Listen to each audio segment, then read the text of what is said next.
starts second. Kevin. Dylan, Felix Rosenqvist will start his final race with Arrow McLaren from pole today before moving on to Meyer-Shank Racing next season. And coming off a second at Portland, what is the thought process coming into this last go-around with this team you spent 3 years with? Oh, I think it's a good feeling. It was fun getting that podium last weekend in Portland. Amazing race, amazing effort from everyone at the 6 car in Arrow McLaren, and coming here and just following it up with a pole is... I feel like we're all relaxed. We're all having fun. We're all, even if we're leaving next year, there's good feelings, between us. There's no, hard feelings or no, shenanigans going on. It's just, some things end, and you have to deal with that and be an adult about it. And I think that's what we've done from both sides. And we just said, hey, let's have fun here the last couple of races. I think it's in everyone's interest to just finish this off as good as we can. And we've been rolling, man. I hope we can just continue for a couple of more laps here and this year and finish it off well. Felix Rosenqvist has had it rolling lately. It's clicking. He's driving free, and Lee, he is going to start from the front today. Good stuff, Kevin. Thank you. I can tell you that Felix Rosenqvist is going to miss the Arrow McLaren team, and vice versa. The team are going the team's first road course top 10 of the year, Kevin. Dylan, as has been noted, this is the house that the herd has built. Dad Brian won here twice. Colton has already won twice. What is it about this place with you guys? I don't know. Obviously, a little bit of a local race for us, being from California. But yeah, I really love this place. It's treated us well in the past. Hopefully it treats us well again today. Seems like we have a good car, just missing qualifying a little bit. But we have the speed, we have the pace to fight through here. It's going to be a long one, a physical one. And this Cambridge Honda is up for it, so I'm excited for today. Yeah, he is starting just a little bit better the mid-pack, but Lee Colton Herta has a fast car from 12th today. Wouldn't that be something if he eclipsed Dad Brian and got a third IndyCar win here at WeatherTech Raceway? We have got enough time to join the boys on pit road one last time before we get going. Kevin Lee, take it away. The 6-time champ, Scott Dixon, is finishing up his 23rd IndyCar season. He's going to finish second in the championship. That's top 4, 17 of the last 18 years, but a real challenge today because the last lap of the warm-up today, right before 10 o'clock local time, the engine let loose, and these guys got it changed in 90 minutes. He has to start further back from 11th, but his teammate Pelot won from that position with a penalty last year, Dylan. Kevin, maybe the best car in the field, starts third today. That's mayhem so far, Kev. A quick update on those that were able to leave the scene, like Kyle Kirkwood, but it is significant damage. So they took him straight back to the garage, at least a wishbone, maybe more. Rinus VeeKay was stuck in the sand for a bit, got it going, but he's going to need to pit, and they think they have a toe link or some other kind of suspension damage for him. Dylan. 2 of the Ray Hall Letterman cars that were involved in that were in. Christian Lundgaard. One thing that's deja vu for me was Scott Dixon. I know he didn't want a penalty, but Dixon pitting, Kevin, at lap 12 looks eerily familiar if you think back to Indianapolis. I would not count him out. And remember, this is a fresh engine. The last time he had an engine change, he won at Gateway. We talked about Pelot doing it last year.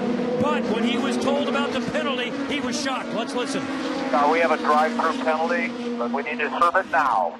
Avoidable contact, whoever that was that you hit there in turn 2. You're freaking kidding me. That's exactly what we said. Let's just go through the pit lane. All right, so that's how they feel at Chip Ganassi Racing. Not too happy there, and there they are, the 2 that came to contact to cause that penalty. Want to tell you about something else to win it. First, the front runners are in. Here we go, Kev. Rosenqvist coming your way. He said once he got everything settled to move on to Meyer-Shank Racing, it has relaxed him. He's been free, finished second last weekend at Portland. Pole running second right now. This is his sticker set, the new set of alternates. What I'm hearing a lot of is everybody's going to run this in their second stint and then decide if they want to run it again later. You have to run, sorry Dave, you have to run a sticker set of the alternates, the red sidewall tires, which is what Felix has put on. But he doesn't have a choice. He's caught off guard just like everybody else. Let's head back down to pit lane, Kevin. Well, we saw some come in and top off, including Scott Dixon. You know who's good at saving fuel? It's Scott Dixon, among others, but don't count him out at this point. They are looking to do it on one more stop, but puts them back in play, Dylan. Immensely talented. Bill Patterson, thanks for being here again, Bill. Awesome stuff. Kevin Lee, cool tell us about Grosjean. So Romain Grosjean is saving massively. It does not make any sense to be able to make it the rest of the way, but hey, who knows? We could run most of the rest of the race under the caution, so that's the only option they have. And how ironic, he's running in second, where he's finished 5 times in IndyCar, 2 times in Formula One, trying to sneak through his first win since 2011, Dylan. An electrical problem for We were talking about Dixon saying, can he keep up his streak of consecutive seasons with a win? We wondered if it could happen in the 23 season. He's on track to win 3 now before the end of the year. Kev, once again, Magic Man, getting it done. And in those 4 races, 3 wins if this holds, and a podium in the other. And when we talked to Chip Ganassi a couple of days ago, he said Dixon has just been serving up a masterclass over the last few weeks about how he's getting it done.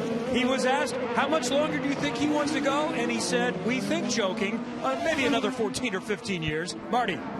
4 seconds behind is Scott McLaughlin. I asked Scott this morning for a word. Dixon says it all. What a day to his team owner, Chip Ganassi. Kevin?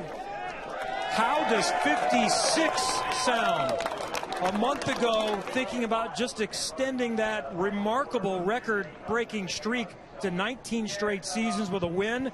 He finishes it with 3 out of 4, second in the championship again, and it's never easy. What are you thinking when you go to the back early with the penalty, and how did you drive to the front again? Yeah, it was definitely, credit to this team, and I think they've been, they've just been executing like that all year. So it's been a special, group to be a part of. Obviously celebrating Alex's second championship, which is big too. Obviously he tied it up last week, but I can't thank this PNC Bank group enough. Honda, obviously, for the mileage. We had a bit of an issue this morning. We got a grid penalty, had to go to, lose 6 spots, and then got caught up in some mayhem at the start. I definitely say I didn't agree with the call, but I haven't seen all of it yet, but I had nowhere to go, so I don't know what they expect me to do, but we won. That's all that matters. We won. Congratulations. Scott Dixon can now begin thinking about championship number 7 as a possibility next season, Lee. We won. That's all that matters. A kiss and a hug from wife Emma.